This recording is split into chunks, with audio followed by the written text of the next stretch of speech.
Euclid एक mathematician थे जिन्होंने कुछ रूल्स दिया था ज्योमेट्री और अलजेब्रा के बारे में।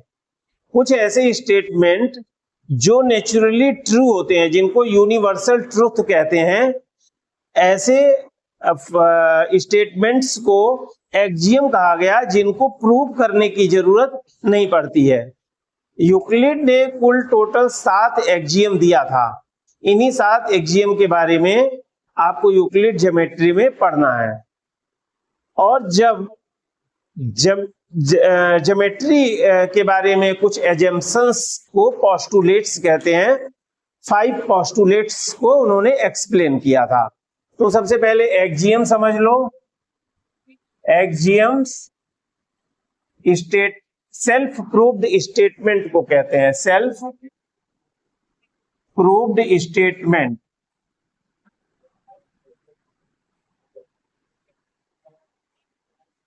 सेल्फ प्रूव्ड स्टेटमेंट एक्जियम कहलाता है। ये यूनिवर्सली ट्रू होता है, इसको प्रूव करने की जरूरत नहीं पड़ती है। जैसे 7 एक्जियम है। एक्जियम नंबर 1, पहला एक्जियम है things which are equal to same thing. कोई ऐसी वस्तु जो किसी दो चीजों के इक्वल है। जैसे तुम्हारे मार्क्स आर्यन के मार्क्स के बराबर हैं और तुम्हारे मार्क्स अमन के मार्क्स के भी बराबर हैं, तो इसका मतलब आर्यन और अमन के मार्क्स भी बराबर है। ये बात समझ में आ रही है? जैसे एक उदाहरण ले लो, तुम्हारे 10 मार्क्स आए मैथ्स के टेस्ट में और आर्यन के भी 10 मार्क्स आ गए, और तुम्हारे 10 मार्क्स मैथ्स में आए, अमन के भी 10 मार्क्स आए, तो तुम्हारे मार्क्स आर्यन के मार्क्स के इक्वल हैं, तुम्हारे मार्क्स अमन के मार्क्स के इक्वल हैं, इसलिए आर्यन और अमन के मार्क्स भी आपस में इक्वल होंगे। यूक्लिड ने यही बात बताया था, और ये कितनी सिंपल सी बात है जो आपको पहले से ही पता है, लेकिन अब ये जान पाए हो कि ये यूक्लिड का एक्जियम है। ठीक है, तो यूक्लिड एक्जियम, पहला एक्जियम है two things which are equal to same thing, which are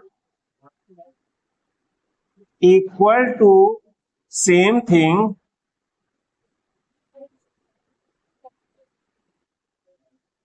are equal to each other। वो दोनों चीजें इक्वल टू ईच अदर, एक दूसरे के इक्वल हो जाएंगी। एग्जाम्पल इसका, इस एक्जियम का समझो बच्चों। एग्जाम्पल, जैसे मान लो एक लाइन ए बी है, वो ए सी के बराबर है, और एक लाइन ए सी पी क्यू के बराबर है। तो ए सी ए बी के बराबर भी है, ए सी पी क्यू की बराबर भी है। तो ये ए बी और P Q two things are equal to the same thing A C. इसलिए by axiom of the Euclid A B is equal to P Q हो जाएगा। तो by Euclid axiom A C is equal to A B is equal to P Q हो जाएगा। अब सोचो कि ये रूल आज से 4000 साल पहले दिया गया था, 2000 BC पहले, 4000 वर्ष पूर्व ये नियम, जबकि लोग पढ़ना लिखना भी नहीं जानते थे कुछ, तब उन्होंने ज्योमेट्री के कुछ ऐसे इतने मतलब ऐसे इंपॉर्टेंट रूल्स दिए थे। अब हम लोग जान गए हैं ना इस बातों को, पहले इतनी नहीं समझ होती थी। तो उन्होंने इतने इंपॉर्टेंट थ्योरम्स दिए जिनको हम जब भी प्रूव करते हैं तो उसको स्टेटमेंट के तौर पर लिखा जाता है। ठीक है, ये बात समझ में आ गया। चलो दूसरा थ्योरम, थ्योरम 2 एक्जियम 2 है कि अगर दो इक्वल थिंग्स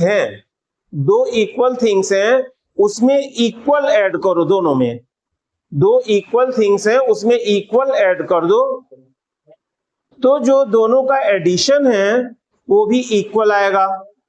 जैसे उदाहरण के तौर पे ये समझ लो कि तुम्हारे पास 50 रुपया है और आर्यन के पास भी 50 रुपया है। ठीक, अब हमने 20 रुपया तुमको भी दिया और 20 रुपया आर्यन को भी दिया।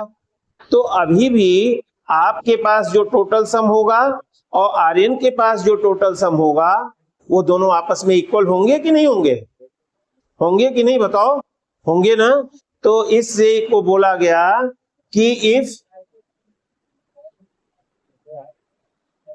There are two equal things, भाषा थोड़ा सा अपना बुक के हिसाब से लिख लेना, if there are two equal things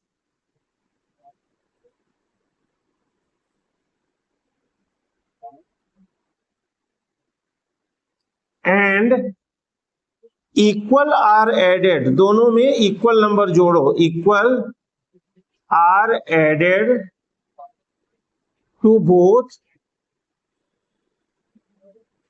the whole are equal, जो दोनों का होल होगा मिला के कुल होल आर इक्वल, ये एक्जियम 2 है। ठीक है, ये बात समझ में आ गया? एग्जाम्पल से समझ में आ गया कि नहीं? एग्जाम्पल है 50 रुपए तुम्हारे पास है, 50 रुपए आर्यन के पास है, हमने 20 रुपया तुमको भी दिया और 20 ही रुपया इनको दिया, इक्वल थिंग्स हमने आपको भी दिया, तो जो दोनों का होल सम है वो दोनों आपस में इक्वल होगा, ये एक्जियम नंबर 2 है। ठीक है, तीसरा एक्जियम, एक्जियम 3, एक्जियम 3 इसी का सब्सट्रैक्शन है।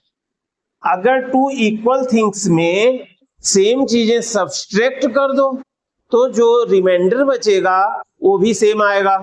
जैसे तुम्हारा वही सेम एग्जांपल ले, तुम्हारे पास 20 रुपया है, आर्यन के पास 20 नहीं सॉरी तुम्हारे पास 50 रुपया, आर्यन के पास भी 50 रुपया है, और इस बार देने के बजाय हमने ले लिया तुम लोगों से 20-20 रुपया, पिछली बार दिया था और इस बार ले लिया। ठीक है, तो तुमसे भी 20 रुपया हमने ले लिया, तुमसे भी 20 रुपया लिया, तो तुम्हारे पास जितना रिमाइंडर बचेगा और तुम्हारे पास जितना रिमाइंडर बचेगा वो इक्वल होगा। कितना कितना रिमाइंडर बचेगा? 30, और इसके पास भी 30 ही। तो ये लिखा है if equal are subtracted from two equal things,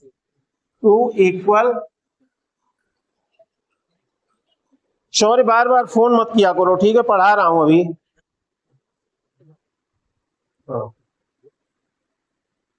क्या लिखा बच्चों?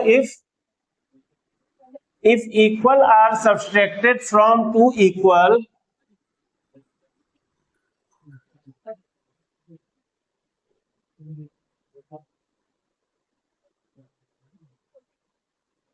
चलो करेंगे। तो if equal are subtracted from two equal, अगर दो इक्वल थिंग्स को सब्सट्रैक्ट करोगे तो रिमाइंडर आर इक्वल, ये एक्जियम 3 है, रिमाइंडर आर इक्वल। तो if equal are subtracted from two equals, दो इक्वल चीजें हैं उनमें से कोई इक्वल सब्सट्रैक्ट करो तो जो आंसर आएगा, रिमाइंडर आएगा, वो भी इक्वल होगा। ये है एक्जियम 3, एक्जियम 3।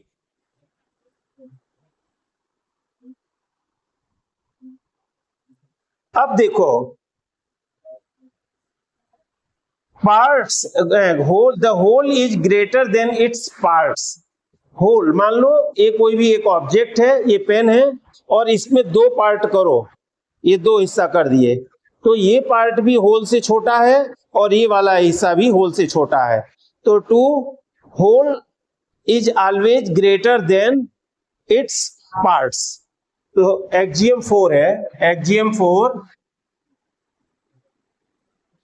Whole are